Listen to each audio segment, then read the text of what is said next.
Hello guys, welcome to a new video from the channel. This time we check how to fix a screen share. How do you know working on Discord? So let's start. So first let's go to Discord and then let's go to settings. How you can do it? Let's go to the user settings here. Just click and then let's go to the left side. You will find these options here.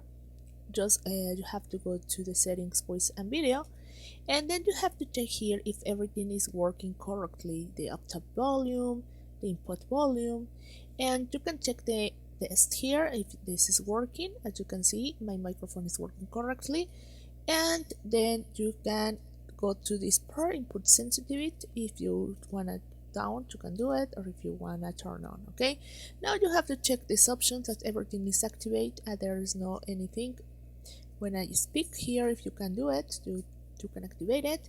Enable quality, you can do it. Okay, so in this way you can start using your voice video. Okay, but if there is a continued problem, I recommend you also to check the settings on your computer. So you can go to open your settings here and check the volume here also, and the settings on your Microsoft. If you have a problem, you can go to fix the problems here or the troubles on your microphone here, and you can try to fix it. Okay, also, well, that is the good idea if you prefer to check by the settings on your device or in your computer, or the settings on Discord. You can select one of them and check if all the options are correctly installed. So guys, well, I hope this information helps you. Thank you for watching this video. Remember to subscribe and give a thumb up to this video.